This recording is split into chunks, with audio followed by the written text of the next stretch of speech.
¿Qué tal?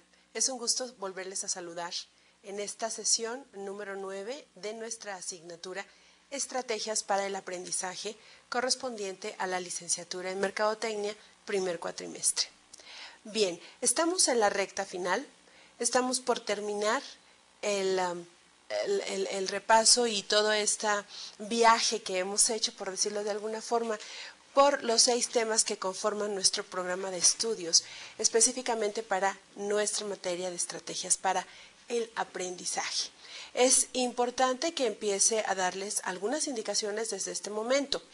Dentro del examen final, ustedes van a encontrar en un apartado la asignación de 2 lecturas de 2 libros que tiene como finalidad principal que ustedes empiecen a tener una relación o empiecen a adentrarse en este mundo tan interesante y tan diverso como es el mundo de la mercadotecnia. Si gustan acompañarme al pizarrón para indicarles los títulos de estos par de libros y que ustedes se dediquen a buscarlos. La recomendación importante es que ustedes los adquieran en alguna librería. También hay la probabilidad de que los puedan bajar a través del buscador de Google o a través de un blog o de alguna página como libros gratis, pero no sería precisamente una recomendación muy fuerte por parte de una servidora. Yo les sugiero que empiecen a hacer una biblioteca básica en su hogar, en su oficina o en su sala de estudio. Y estos 2 títulos que a continuación les voy a proporcionar sirven o son bien importantes, son básicos precisamente para su desarrollo como mercadólogos. Acompáñenme al pizarrón entonces para indicarles cuáles son los nombres de estos 2 libros relacionados con el área de la mercadotecnia. Uno de ellos se llama Las 22 reglas inmutables del marketing.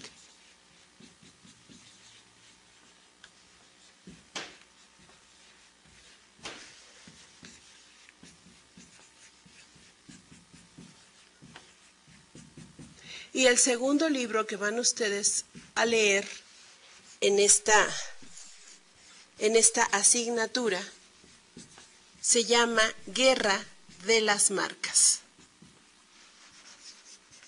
Entonces, desde este momento, hago la recomendación muy particular a ustedes para que busquen y adquieran estos 2 títulos y empiecen a leerlos. En el examen final se enterarán ustedes qué es lo que tienen que hacer con cada uno de ellos. Ok, vamos entonces ya a adentrarnos a iniciar y a desarrollar esta sesión número 9. El título de esta unidad 5 de la sesión 9, es la construcción de un ambiente de aprendizaje independiente. Es importante hacer la puntualización de que es un aprendizaje independiente porque nuestra 6ª y última unidad la abordaremos, pero como un trabajo colaborativo. Entonces, iniciamos hoy con aprendizaje independiente en esta 9ª sesión. Revisemos juntos, por favor, en la diapositiva nuestro objetivo particular. Al término de esta unidad número 5, ustedes como estudiantes comprenderán los elementos que se requieren para diseñar y estudiar en un ambiente propicio y entonces poder apropiarse del conocimiento de una forma independiente. Ese es nuestro objetivo particular. El objetivo específico que perseguimos en esta 9ª sesión es que al término de esta, ustedes, estudiantes, clasifiquen o tengan la oportunidad ya de clasificar las distintas estrategias para mejorar sus hábitos de estudio, estos hábitos de estudio propios. Recuerden que en sesiones anteriores ya habíamos abordado lo que significa y lo que implica desarrollar estos hábitos de estudio. Bien, pues en esta sesión ustedes conocerán algunas estrategias que permitirán el desarrollo de estos hábitos, pero muy personalizados, así también como poder entender el vínculo que existe entre aprendizaje y motivación. Estos son entonces nuestros 2 objetivos particular y específico que vamos a lograr al término de esta sesión número 9. Bien, vamos a iniciar con nuestro punto 5.5, estrategias para mejorar nuestros hábitos de estudio. ¿Cuáles son realmente estas estrategias que nos van a servir para poder desarrollar o para poder establecer o construir estrategias para mejorar estos hábitos de estudios? Una de ellas se llama lectura rápida. ¿Y qué significa la lectura rápida? Según la diapositiva, es un método sencillo y práctico para mejorar la velocidad de la lectura. También esta lectura rápida, bueno, pues intenta mejorar o que ustedes mejoren su vocabulario. Consulten también de forma frecuente y habitual, de esta forma también, un diccionario. También se propone la elaboración de fichas de estas nuevas palabras que ustedes están aprendiendo y que se esfuercen por utilizarlas. Y vamos con un ejemplo. Nosotros cuando estamos en el aspecto coloquial, en nuestra vida cotidiana, pues tenemos un acervo y un vocabulario tal vez un poco corto o no limitado, sino que lo tenemos desarrollado de manera muy básica. Lo que tratamos nosotros de comprender y de desarrollar a través de esta lectura rápida es que poco a poco vayamos insertando en esta forma de expresarnos de manera verbal nuevas palabras y que también las podamos llevar hacia nuestra expresión escrita. Esto es bien fácil de lograr si ustedes siempre tienen la costumbre de tener junto a su lectura un diccionario. Y entonces la idea es que cada vez que encuentren o que se topen con una palabra nueva, no se queden con esa idea de que tal vez o yo supongo que quiere decir esto y entonces empezar a parafrasear o empezar a darle un sentido distinto a mi lectura. En ese momento se sugiere subrayarla y ya sea que al final de la página o al final de toda la lectura, recomendable si la lectura es corta, entonces tener el acceso a mi diccionario y comprender la palabra.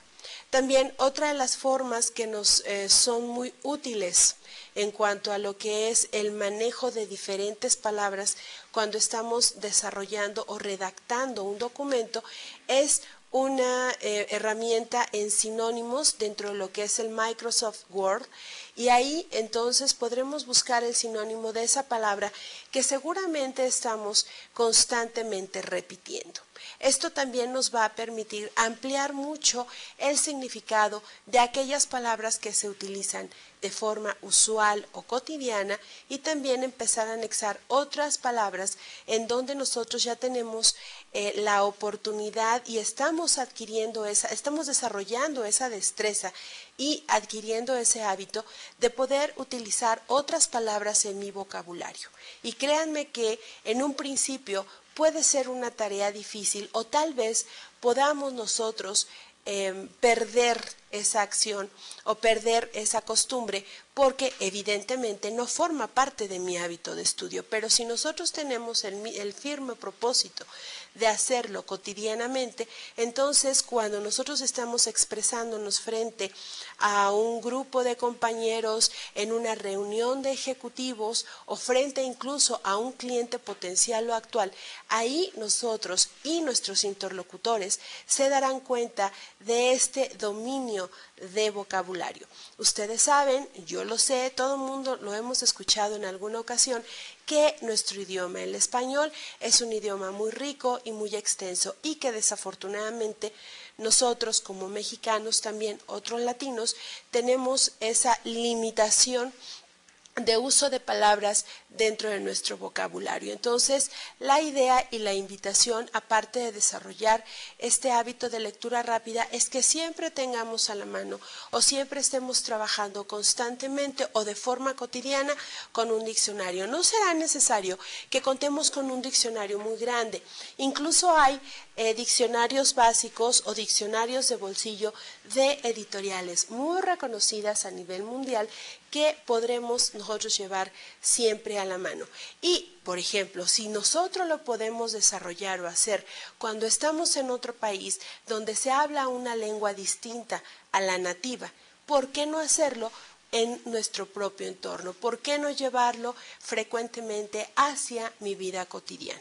Créanme ustedes que cuando esto se vuelve un hábito o esto se vuelve una tarea cotidiana, los demás y uno mismo comprenderá el gran avance que tenemos gracias al constante estudio y a la utilización de un diccionario en nuestra lengua española. Muy bien, entonces eso es lo que básicamente abordamos en esta primera diapositiva. Continuamos revisando qué es lectura rápida. La diapositiva nos indica lo siguiente: no leas más rápido de lo que te permite tu comprensión. La velocidad de la lectura no es un reto en sí mismo, lo es, sin embargo, la comprensión. Recuerdo en alguna ocasión como una experiencia personal que viendo o revisando la tarea de un niño de 6 años, pues a él habitualmente le pedían que por lo menos 2 veces a la semana realizara un ejercicio de lectura rápida y se le contaran las palabras que el niño podía leer en 1 minuto o en 3 minutos o en 5 minutos. A mí me parecía algo o una práctica un poco ilógica desde este momento. Cuando el niño empezaba a hacerlo y no conocía el párrafo, le costaba un poco de trabajo, pero ustedes y yo sabemos que los niños tienen una capacidad de aprendizaje impresionante y hay muchos niños que a esa edad su retentiva o su capacidad de retención es muy grande, muchísimo más amplia que la de un adulto. Entonces, cuando yo empecé a ver o empecé a observar que ese niño repetía y repetía ese párrafo durante 2 o 3 veces seguidas, después dominaba y lo leía en forma muy rápida, incluso lo llegaba a comprender, pero ¿saben por qué? Porque se lo podía aprender de memoria. Asunto que nosotros como humanos, como adultos, o adultos jóvenes, 18, 20, 22 años, ya tal vez no tendremos esa capacidad. Entonces aquí, señoras, señores estudiantes de esta asignatura, no se trata de que lean rápido. Si yo quisiera leer rápido esta diapositiva, seguramente lo haría en 15 o 20, 30 segundos, pero no comprenderíamos. Si ustedes se han dado cuenta, a través del desarrollo de nuestras sesiones, he tratado de leerlo de forma pausada, manejando algunos tonos o algunas reflexiones en voz que les llame a ustedes la atención, pero que también al momento de captar esa atención, ustedes puedan comprender con mi lectura y que yo los invito a que me sigan en la lectura de la diapositiva lo que realmente viene en la información de la misma. Entonces, señoras, señores, no se trata de que el que lee más rápido es el mejor lector, no. Nosotros lo que buscamos es primero la comprensión. Y esta lectura rápida, que yo más bien la manejaría como una lectura activa, es que en cada párrafo o en cada página yo pueda detenerme un momento y realmente entender y luego comprender lo que el autor me está diciendo en ese párrafo, en ese capítulo o en esa página. Ustedes verán que conforme vayan desarrollando esta habilidad, tal vez en un principio sea párrafo a párrafo o tal vez de 1 o de 2 cuartillas, tal vez al final o cuando ya tengan ustedes desarrollada esta habilidad que es simplemente una de las herramientas útiles y básicas en el estudio, bueno, pues entonces tendrán oportunidad de hacer una revisión o una reflexión de lo leído, incluso a través o por capítulos. Y esto les va a permitir entonces leer con más facilidad, con más rapidez, pero a la vez estar comprendiendo lo que están ustedes leyendo. Continúa nuestra diapositiva comentándonos: practica la lectura durante 3 o 4 semanas, intentando mejorar comprensión y rapidez durante 15 minutos cada día. A mis alumnos, a mis estudiantes, en la modalidad de presencial, siempre les sugiero o les pido que por favor hacia el fin de semana dediquen un tiempo en buscar en internet una lectura, cualquiera que sea relacionada con el tema o con la materia, y que se dediquen a leerlo. Tal vez puede ser una nota. En el caso, por ejemplo, del área de turismo, les pido que constantemente estén revisando la página de la Secretaría de Turismo que es parte de nuestro gobierno mexicano. Y entonces ahí ellos poder detectar cuáles son las lecturas por los títulos que pueden ser de su interés en el momento que estamos trabajando la materia y entonces llevar y comentarla. Creo que este también puede ser un buen ejercicio para ustedes. Hay muchas variadas páginas de internet que ustedes pueden hacerse, incluso suscribirse o hacerse asiduos lectores de estas páginas para que entonces empiecen a relacionarse o a navegar en estos sitios que tienen relación con el área, con nuestra área de mercadotecnia. Una de ellas es Merca 2.0. Entonces, si ustedes lo buscan a través de Google en internet, podrán bajar la página de esta revista electrónica, podrán incluso tener acceso a otros volúmenes o a otras publicaciones y entonces al leer estas breves notas o entrevistas o información como noticia de algunos eventos importantes dentro del área de mercadotecnia, estarán haciendo dos ejercicios a la vez. Primero, van a estar practicando una lectura de forma habitual y también tendrán el beneficio de empezar a involucrarse en el ámbito de la mercadotecnia. Cada semana, también nos sugiere nuestra diapositiva, hay que cronometrarse leyendo un capítulo de uno de sus libros preferidos y medir el número de páginas por hora que se puede leer. Aquí la sugerencia o la posibilidad es mucho más amplia. Tal vez a alguien de ustedes les guste la novela contemporánea, algunos tal vez de ustedes prefieran la novela clásica o tal vez algunos de ustedes tengan preferencia por la lectura de corte épico. Entonces, aquí, independientemente de que sea o no vinculada con una actividad de la mercadotecnia, la sugerencia es que tomen un libro que realmente les llame la atención, de un título o un libro de moda o un bestseller, por ejemplo, y entonces a través de este breve ejercicio, cada semana vayan cronometrándose y vean realmente qué avance tan interesante pueden ustedes tener de 3, 4, 5 semanas en cuanto a esta práctica habitual. No se les olvide que deben estar siempre junto a un diccionario y siempre tener acceso inmediato a esa palabra que yo no comprendo en el momento que estoy leyendo. También esto les va a ayudar porque cuando se vuelvan a topar con esa misma palabra de la cual ya conocen su significado, bueno, pues entonces la lectura será mucho más comprensible. Bien, dentro de nuestro tema de construcción de los ambientes, encontré por ahí y quiero compartirlo con ustedes dentro de este penúltimo tema de nuestra asignatura, unas técnicas de estudio americanas muy tradicionales que en la década de los 70 fueron desarrolladas por el autor Robinson. Se llaman técnicas de estudio americanas y que han dado muy buenos resultados a generaciones de estudiantes en los Estados Unidos. Me pareció una técnica sencilla, me parecieron técnicas que de alguna o de otra forma están vinculadas con el aprendizaje tradicional, pero no por esto podemos hacerlas a un lado y adaptarlas de alguna forma a nuestro aprendizaje significativo, a esta capacidad de aprender que tenemos oportunidad desde esta asignatura y hasta que concluyamos nuestra carrera.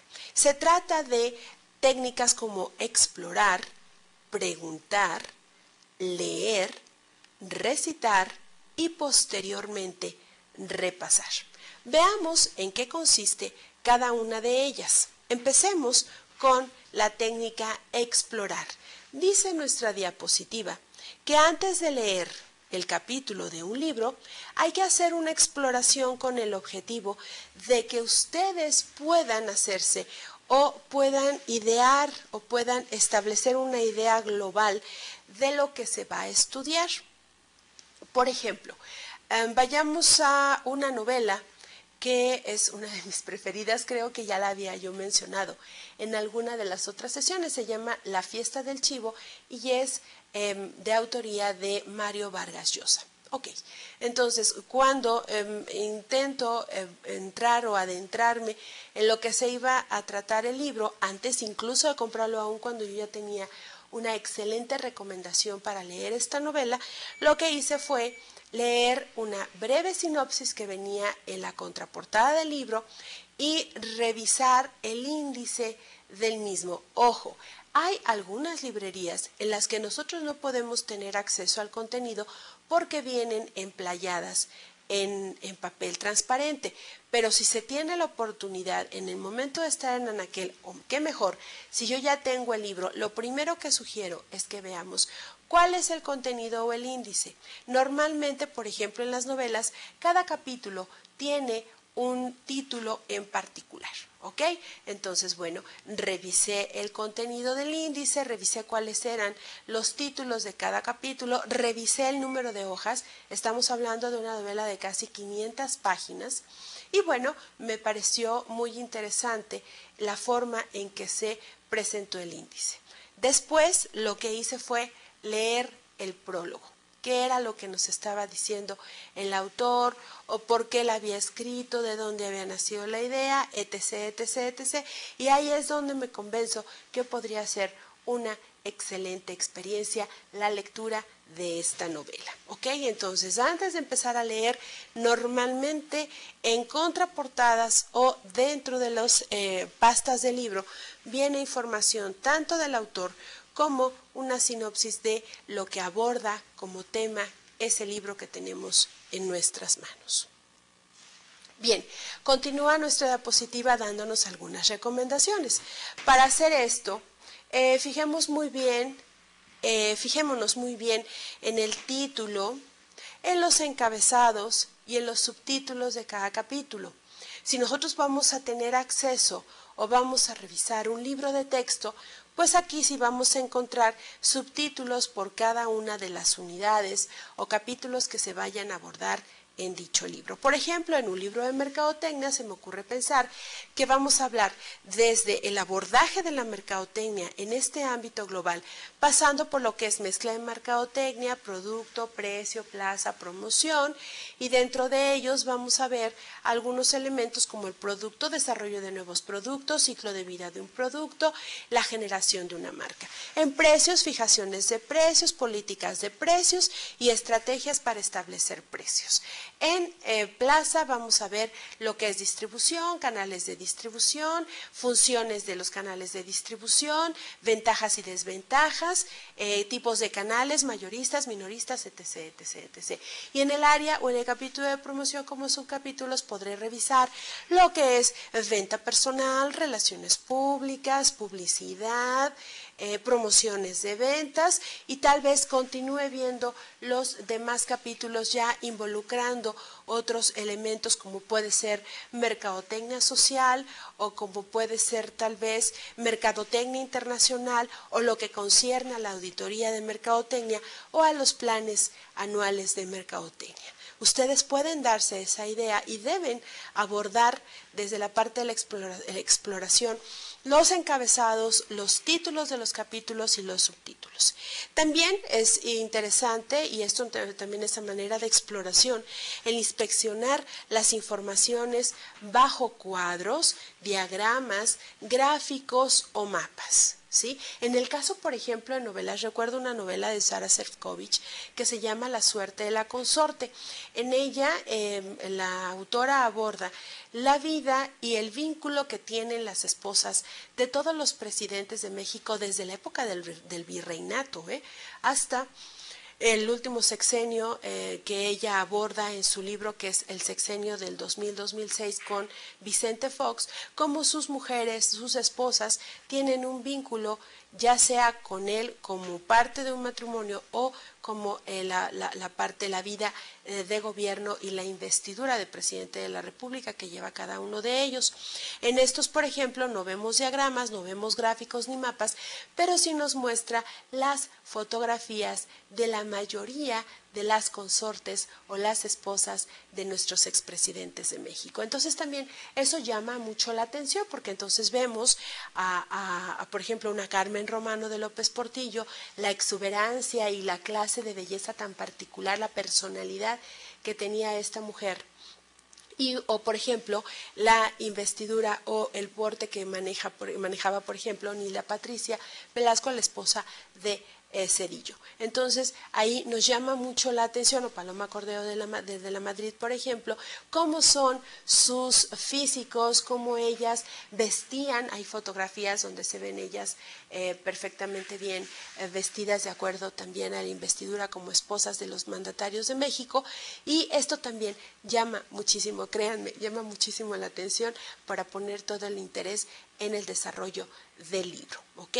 También hay que prestar atención al orden de los títulos y los subtítulos que nos están comentando. Síganme por favor un momento al pizarrón y les voy a comentar algo bien importante. Cada vez que nosotros leemos, cada vez que nosotros abordamos cualquier tipo de documento, fíjense bien, vamos a empezar como una campana de Gauss. Vamos a empezar con algo ligero, que es la parte de la introducción.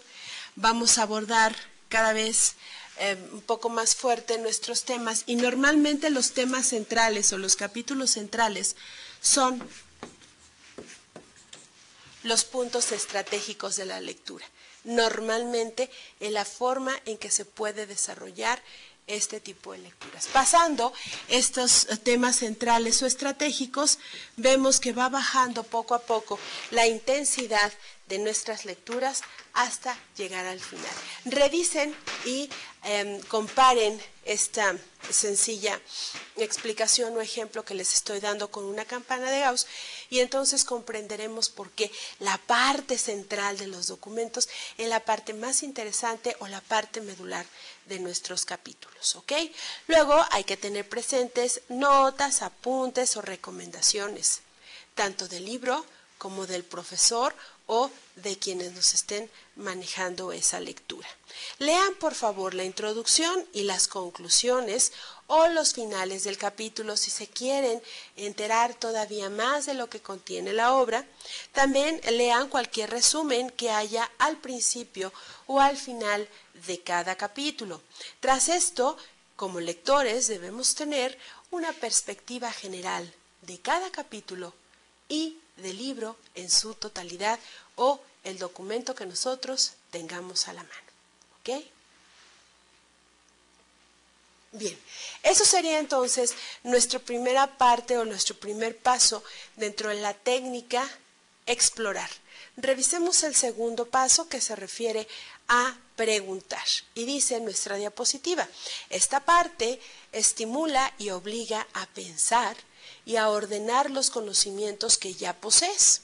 Entonces, ojo, creo que la parte de la pregunta es una de las partes más interesantes, porque aquí de entrada tenemos oportunidad como lectores de realmente medir el nivel de comprensión que yo estoy teniendo a través de la lectura que estoy llevando a cabo.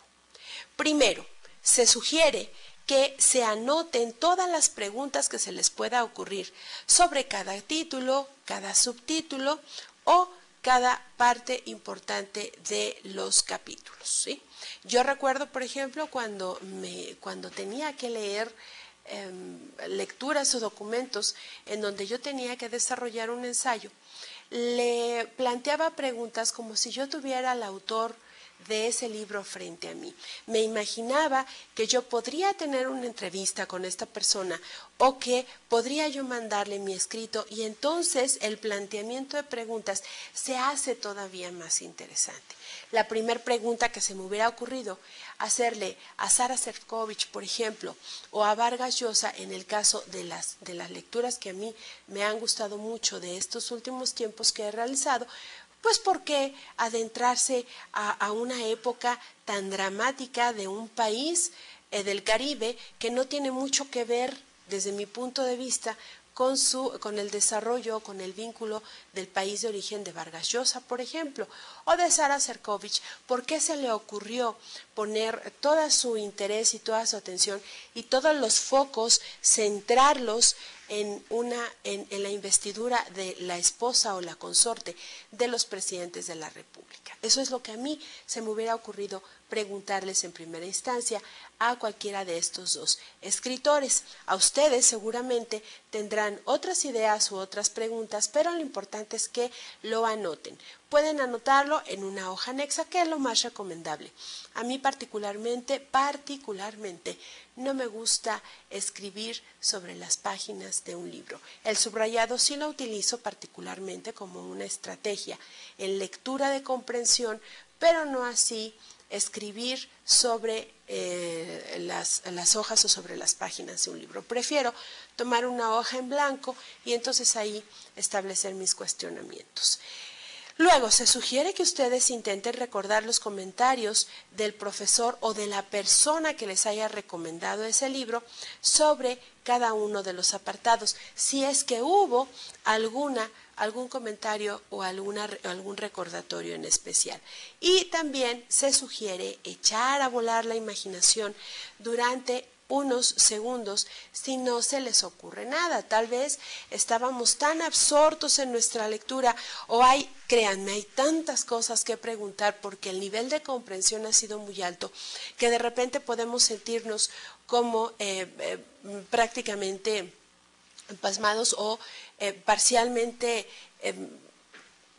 congelados, por decirlo de alguna forma, y tenemos tantas cosas en la mente y nuestra mente está trabajando tan rápido que a lo mejor yo no tengo en ese momento la oportunidad de empezar a establecer un cuestionamiento, y lo que voy a hacer es mejor echar a volar la imaginación.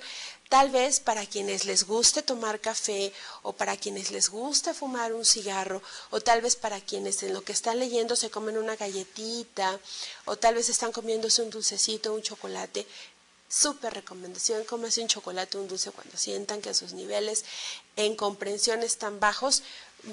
Ingieran un poquito de azúcar para que entonces podamos reactivar nuestro pensamiento, reactivar nuestro sentido de atención. Eso nos ayuda mucho a mantener la atención, y en ese momento en lo que saboreo ese rico café o ese capuchino, o a lo mejor en ese momento que disfruto de un cigarro, yo no estoy ni en pro ni en contra de los que fuman, Quien le guste fumar adelante y quien no también es muy respetable. Hagan cualquier cosa, pero en ese momento no es que se desvinculen, sino que echen a volar la imaginación, precisamente vinculando o rescatando todo lo que han leído y de lo que podría ser si ustedes en ese momento tienen que empezar a cuestionar. Dense su tiempo.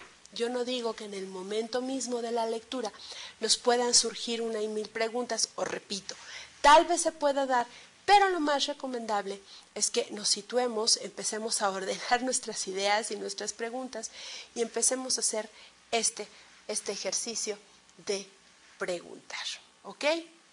Luego, dentro de nuestra técnica viene leer como una lectura activa. Ya vimos lectura de comprensión.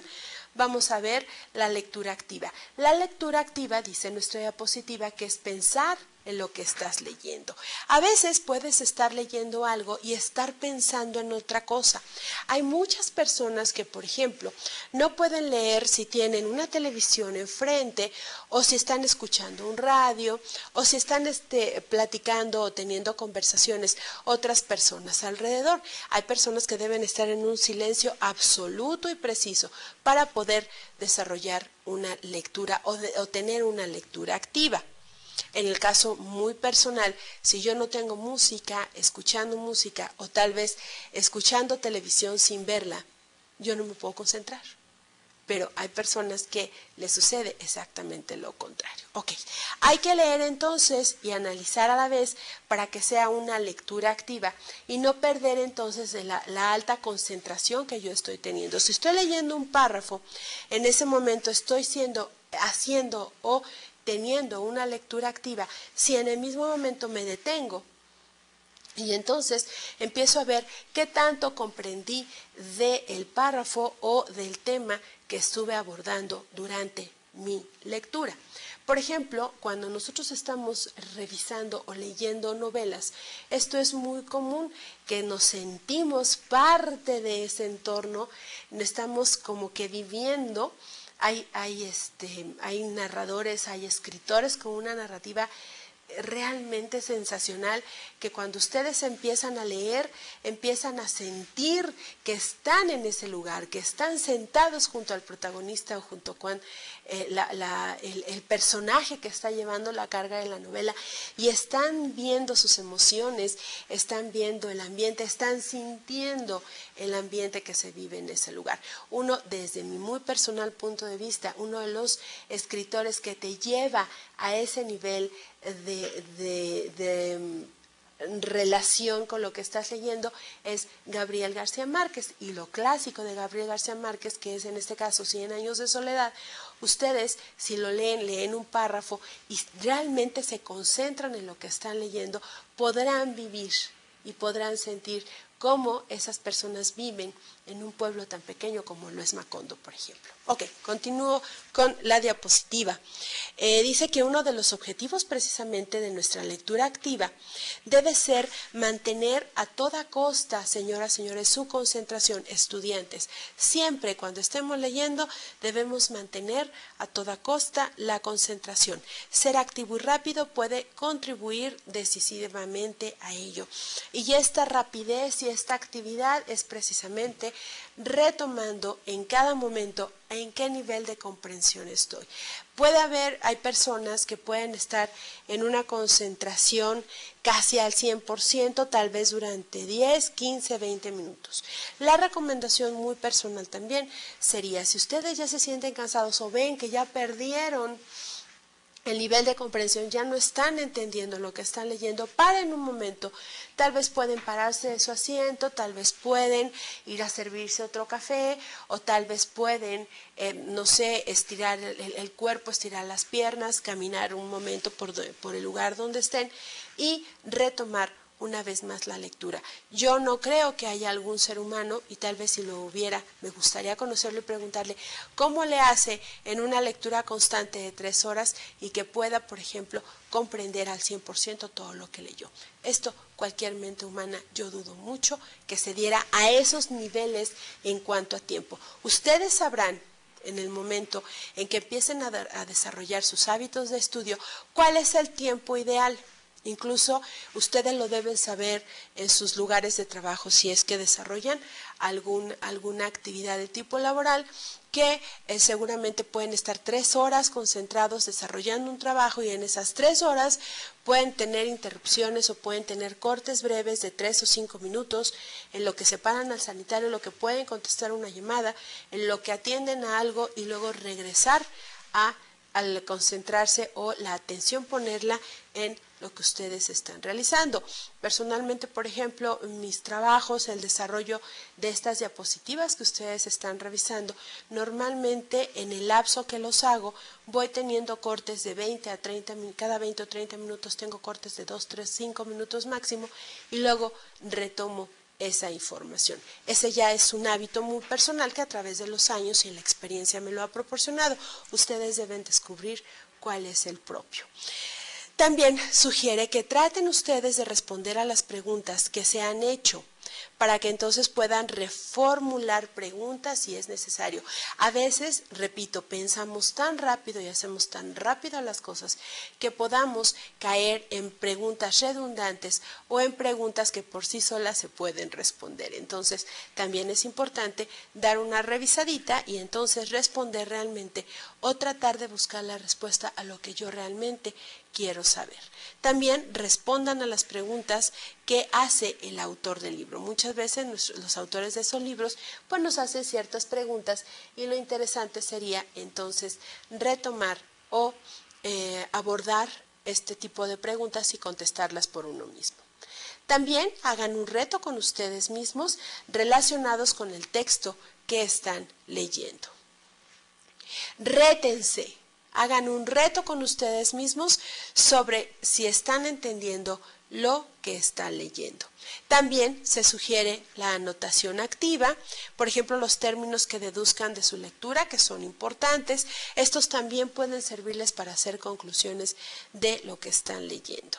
Presten mucha atención sobre lo que el autor intenta llamar su atención. Esto es cuando nos remarca palabras con otro tipo de letra, como puede ser una itálica, con subrayados, con gráficos, con recuadros.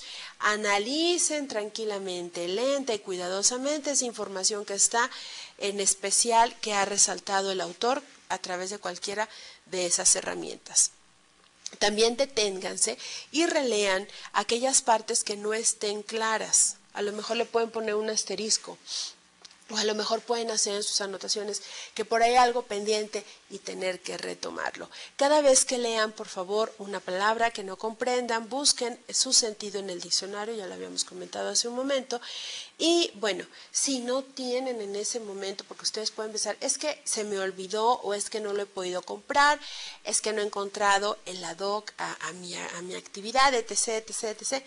En internet hay diccionarios también. Búsquenlo. Vean brevemente y entonces encuentren cuál es el diccionario que más se adecúa a sus necesidades. Otra de las técnicas es recitar. Y bueno, hay algunas ideas que nos sugieren para recitar, pero de forma inteligente. Ustedes en este momento pudieron haber pensado, ¿a poco voy a hacer un cotorrito para estar recitando y estar aprendiéndome de memoria lo que dije? No. Estudiantes, el recitar va más allá de repetir y vamos a ver algunas ideas que nos sugieren para hacerlo de forma inteligente. Tracemos, nos dice la lectura, un objetivo más ambicioso para cada una de las lecturas que hagamos. Por ejemplo, dominar mejor una u otra cuestión. A lo mejor ustedes se sienten un poco débiles o tienen un área de oportunidad en cuanto a un tópico en especial.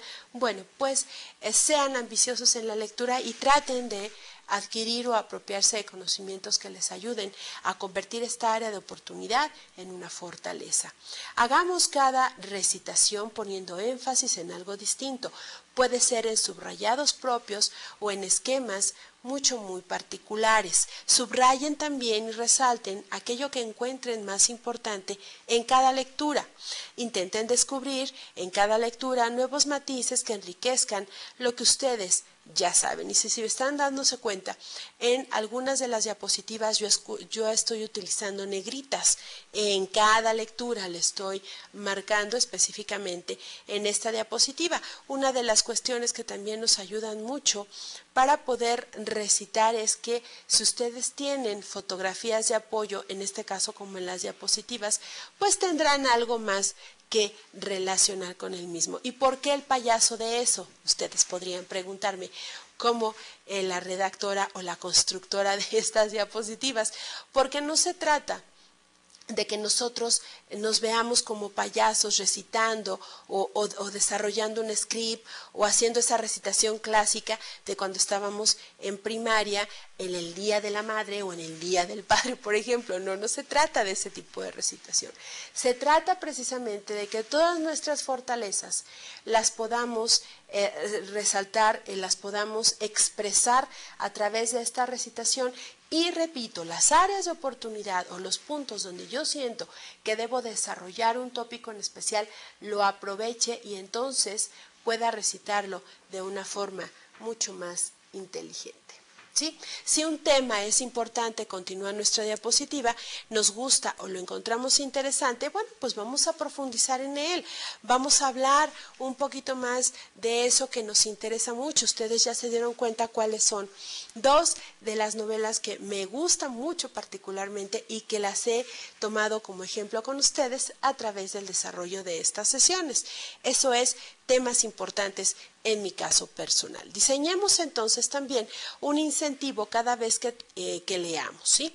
Incluso el tiempo que tardemos en leerlo de forma activa, atenta y comprensiva. Ese incentivo ustedes lo deben marcar como sea necesario. Aprendamos entonces de memoria aquello que realmente no nos quede más remedio. Si ustedes van a hablar, por ejemplo, de algunas cifras en alguna junta de trabajo, en una reunión de ejecutivos, seguramente tendrán que aprenderse la participación del mercado, de los productos y de su competencia. Y eso tal vez lo vayan a manejar en su diapositiva dentro de su junta, pero necesariamente se lo tienen que aprender de memoria. Tal vez haya datos, acontecimientos, fechas o situaciones muy particulares que no nos queda de otra más que memorizarlo. Aún así, dice nuestra diapositiva, pues no dejemos de leer activamente y estableciéndonos nuestros propios pequeños retos. Ok, repasar como regla general en el repaso. Lo primero que tenemos que hacer en el repaso es hacerlo lo más pronto posible. Ejemplo, ustedes cuando terminen de revisar esta sesión pueden hacer un repaso de la sesión. Están todavía frescos los conocimientos y los comentarios que hemos hecho. Y obviamente, si se puede dominar, si ya se puede hacer algo, bueno, pues vamos a hacer una recitación. Si la materia resulta difícil, tal vez hagan otro tipo de repasos para reforzar, pero la idea es que cuando se termine se pueda hacer este repaso apoyándonos, por ejemplo, en la parte de la recitación. También se sugiere planificar la disponibilidad del tiempo.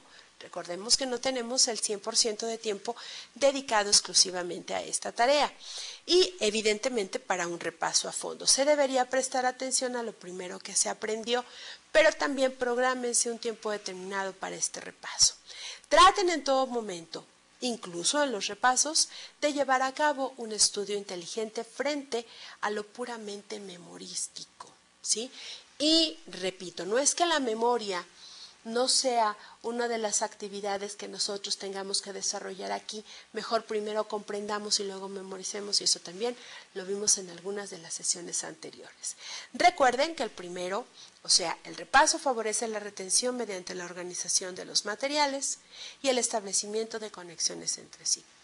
La comprensión nos ayuda a que podamos hacer un repaso mucho más rápido y haremos un ejercicio en la próxima sesión precisamente de repaso. Bien, una vez que ya revisamos esto, bueno, pues vámonos a ver uno de los últimos temas que vamos a abordar en esta sesión número 9. Ya casi estamos cerrando nuestra sesión número 9, estamos casi en la recta final.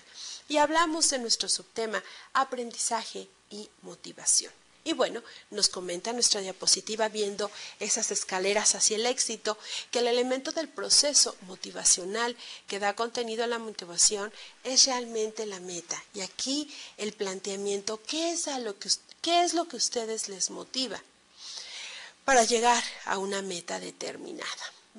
La cual puede considerarse como la representación mental del objetivo que el sujeto se propone alcanzar, tal vez aprender matemáticas, dominar un tópico, y la reflexión en ese momento para ustedes, ¿cuál es la meta que ustedes pretenden lograr cuando terminen estrategias para el aprendizaje? ¿Cuál es la meta que ustedes pretenden lograr o llegar a esa meta cuando terminen su licenciatura en mercadotecnia?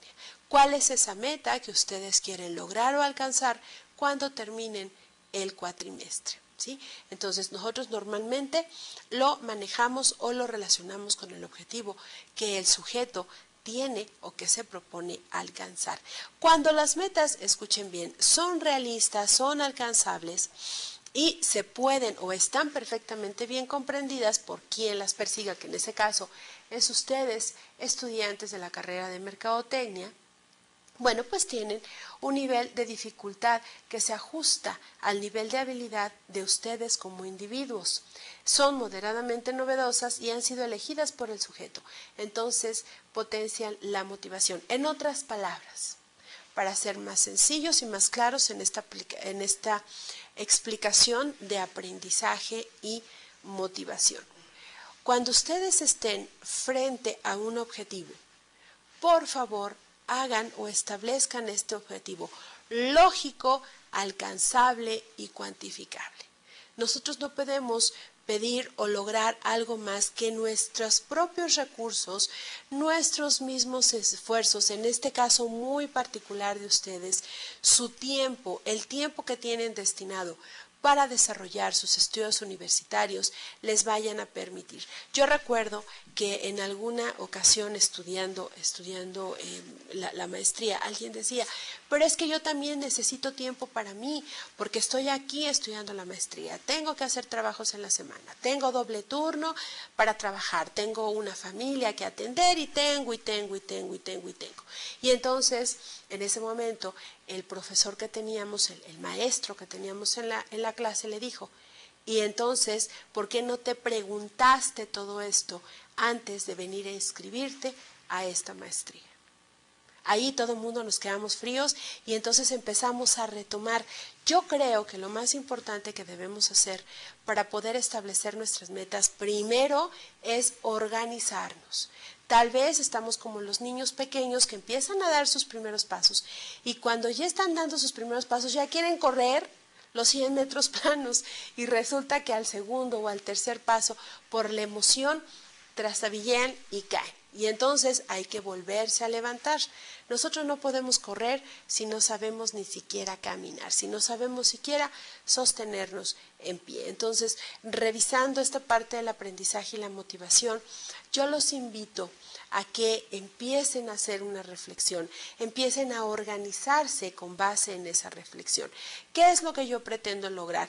No se trata, estudiantes, de que ustedes sacrifiquen su tiempo. Todos tenemos diferentes roles que desempeñar en nuestra vida diaria, como si ustedes son casados dentro de su matrimonio, si ustedes son padres con sus hijos, si ustedes son hijos con sus padres, aun cuando no vivan con ellos, con sus compañeros de trabajo, con sus jefes, con sus colaboradores, con sus amigos. Con todo mundo nosotros estamos desarrollando roles y estamos socializando con todas esas personas. El hecho de que yo tenga un objetivo, debo plantearlo de tal forma que me satisfaga a mí. Y la pregunta aquí que yo les sugiero que se planteen es, si yo lo que voy a hacer, esta decisión que voy a tomar, aplica perfectamente para mí, pero voy a perjudicar a otros, lo más recomendable es que organicen su tiempo. Yo sé que si organizan adecuadamente su tiempo, tendrán tiempo, precisamente tendrán oportunidad de irse tal vez a comer un fin de semana con sus amigos, de asistir al cine o algún otro tipo de entretenimiento con su pareja, o tal vez tengan la oportunidad de acompañar a sus hijos al parque o a hacer deportes o a asistir a la junta de padres de familia de la escuela y también estar en esa reunión tan importante a nivel ejecutivo. Lo básico, lo más importante, creo yo, en este momento es que ese tiempo lo puedan administrar. Administrándose y organizando sus metas, evidentemente podrán ser más fácilmente logradas. Para cerrar con esta sesión número 9, ahora sí, cierro con el estudio dependiente y con el estudio independiente. ¿Cuáles son las diferencias o semejanzas que hay entre un estudio dependiente y un estudio independiente? Y básicamente lo estoy ilustrando con ustedes de la siguiente forma. El aprendizaje tradicional lo podríamos calificar como un estudio de tipo dependiente. Si el maestro, el profesor, no me dejó trabajo, o sea, tarea hoy, pues entonces tal vez yo no tenga ese hábito o esa oportunidad de poder sentarme, revisar los apuntes, revisar lo que vimos hoy, hacer un repaso, una recitación de lo que el maestro me comentó, etc., etc., etc. Y entonces mi aprendizaje tradicional depende única y exclusivamente, primero, de lo que me dijo el profesor cuando estaba yo en su clase y si me dejó o no me dejó tarea, si me preguntó o no me preguntó la clase. ¿Ustedes se acuerdan, por ejemplo? Esto era muy frecuentemente en secundaria, incluso en prepa, para quienes asistieron en preparatoria, por ejemplo, todavía en la modalidad presencial, que llegaba un maestro, normalmente era el maestro más duro, por ejemplo el de matemáticas o el de álgebra. A ver, joven, pase usted al pizarrón y resuélvame la ecuación.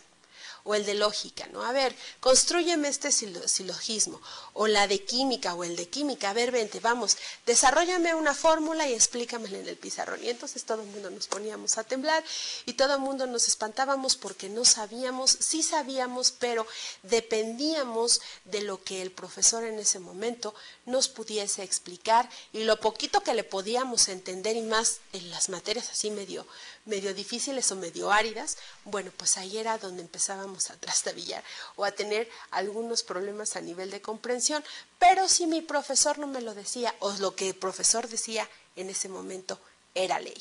A contraparte de nuestro aprendizaje significativo, que es el aprendizaje independiente. Con esta parte del aprendizaje independiente no quiero decir que estemos haciendo a un lado el rol del profesor. Ustedes ya lo abordaron conmigo en alguna sesión anterior.